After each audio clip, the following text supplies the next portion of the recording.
Right encounter సంబంధించినటువంటి breaking ఇది. ఛత్తీస్గఢ్ లో ఎన్కౌంటర్ జరిగింది. ఇద్దరు మావోయిస్టులు మృతి చెందారు. బీజాపూర్ జిల్లా సౌత్ జోన్ అటవీ ప్రాంతంలో బలగాలు మావోయిస్టులకు మధ్య ఎదురు కాల్పులు జరిగాయి. ఈ కాల్పుల్లో ఇద్దరు మృతి చెందారు. మృతుల సంఖ్య పెరిగే అవకాశం ఉన్నట్టు తెలుస్తుంది. ఇంకా సెర్చ్ ఆపరేషన్ అయితే కొనసాగుతోంది. పూర్తి అప్డేట్స్ మా ప్రతినిధి నవీన్ ద్వారా తెలుసుకుందాం. రైట్ నవీన్, ఏదైతే బీజాపూర్ లో ఎన్కౌంటర్ జరిగినట్టుగా తెలుస్తుంది. ఇప్పటి వరకు ఇద్దరు చనిపోయారు. మృతుల సంఖ్య ఇంకా పెరిగే అవకాశం ఉందంటున్నారు. ఎవరు ఏంటనే డీటెయిల్స్ ఏమైనా తెలుసా? చనిపోయిన వారి డీటెయిల్స్ ఆశ మనం చూడొచ్చు. ఒక పక్క మావోయిస్టులు భారీ ఎత్తున లొంగిపోతుంటే మరో పక్క భారీ ఎన్కౌంటర్లు కూడా చోటు చేసుకుంటే ప్రస్తుతానికి ఛత్తీస్గఢ్ రాష్ట్రంలోని బీజాపూర్ సౌత్ జోన్ అడవి ప్రాంతంలో భారీ ఎన్కౌంటర్ చోటు చేసుకుంది. ఉదయం నుంచి కూడా భారీ ఎత్తున కూడా కాల్పుల మోత అయితే మోగుతున్నట్టు పరిస్థితి కనపడుతుంది. దీంట్లో ఇప్పటికే ఇద్దరు మావోయిస్టులు చనిపోయినట్టుగా బీజాపూర్ పోలీసులు చెప్తున్నారు. ఈ ఘటనకు సంబంధించి ఏదైతే ఎన్కౌంటర్ లో డిఆర్జే బలగాలు మొత్తం కూడా ఎక్కువ పాల్గొన్నాయని చెప్పేసి కూడా బీజాపూర్ పోలీసులు చెప్తున్నారు. ఉదయం నుంచి కూడా మావోయిస్టులు ఆ ప్రాంతంలో సంచరిస్తున్నట్టుగా తెలుస్తుంది. మావోయిస్టుల కోసం నిత్యం కూడా ఆ ప్రాంతంలో కూంబింగ్ ఆపరేషన్ అయితే కొనసాగుతున్న పరిస్థితి అక్కడ చూడొచ్చు. ఈ నేపథ్యంలోనే మావోయిస్టులు పోలీసులకు ఇరువైపుల నుంచి కూడా భారీ కాల్పులు చోటు చేసుకుంటున్నాయి. ఇప్పటికి కూడా కాల్పులు జరుగుతున్న నేపథ్యంలో ఇద్దరు మావోయిస్టులకు సంబంధించిన డెడ్ బాడీలు అయితే పోలీసులు స్వాధీనం చేస్తున్నారు. ఇద్దరు కూడా గుర్తించాలని చెప్తున్నారు. ఇంకా మృతుల సంఖ్య పెరిగే అవకాశం ఉంటుందని చెప్పేసి కూడా పోలీసులు భావిస్తున్నారు. అయితే ఇప్పుడు జరిగినటువంటి ఎన్కౌంటర్ లో భారీ ఎత్తున కూడా తుపాకులను కూడా స్వాధీనం చేసుకున్నాం అని చెప్పేసి కూడా పోలీసులు చెప్తున్నారు. ఇంకా పూర్తి స్థాయిలో కూడా ఆ ప్రాంతాన్ని మొత్తం కూడా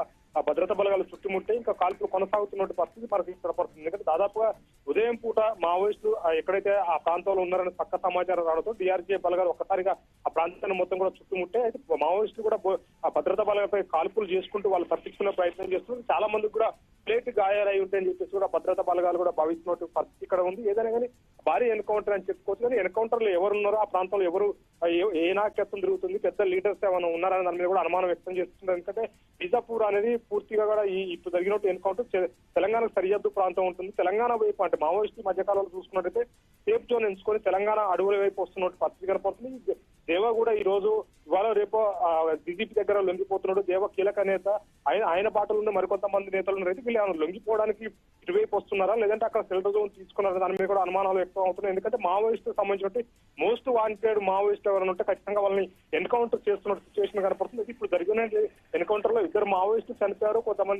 కొన్ని తుపాకులు కూడా స్వాధీనం చేసుకున్నారు. అంతేకాకుండా విప్లవ సాహిత్యంతో పాటు మావోయిస్టులకు సంబంధించినటువంటి రాకెట్ లాంచర్ అలాంటివి కూడా స్వాధీనం చేసుకున్నామని చెప్తున్నారు. అయితే ఈ ఎన్కౌంటర్ లో ఇద్దరు మావోయిస్టులు చనిపోయారు కానీ చనిపోయిన మావోయిస్టు మృతదేహాలు గుర్తించాలి. ఇంకా పూర్తి స్థాయిలో కూడా సెర్చింగ్ ఆపరేషన్ కొనసాగుతుంది. మృతుల సంఖ్య పెరిగే అవకాశం ఉందని చెప్పేసి కూడా పోలీసులు అయితే భావిస్తున్నారు. ఒక్కసారిగా బీజాపూర్ అయితే ఉలికిపడిందని చెప్పుకోవచ్చు. ఎందుకంటే ఈ మధ్య కాలంలో పెద్దగా ఎన్కౌంటర్స్ లేవు. ఎందుకంటే ఈ ఏడాది 2026లో మొదటి ఎన్కౌంటర్ ఛత్తీస్గఢ్ లో చెప్పుకోవచ్చు ఇది. ఎందుకంటే దాదాపుగా 2026లో జరిగినటువంటి భారీ ఎన్కౌంటర్ అని చెప్పుకోవచ్చు. ఎందుకంటే మొదటి ఎన్కౌంటర్ కూడా చెప్పుకోవచ్చు. ఒక పక్క మావోయిస్టు బెటాలియన్ 1 కమాండర్ లొంగుబాటు కార్యక్రమం జరుగుతుంది. మరోపక్క ఎన్కౌంటర్ కూడా చోటు చేసుకుంటుంది. ఎన్కౌంటర్ లో మావోయిస్టు ఇప్పటికీ ఇద్దరు చనిపోయారు. ఇంకా మృతుల సంఖ్య పెరిగే అవకాశం ఉందని చెప్తున్నారు.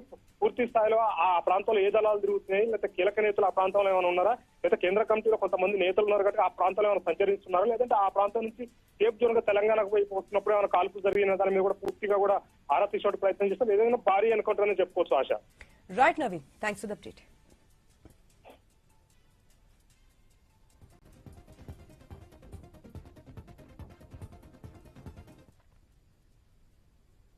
కాసేపట్లో కొండగట్టు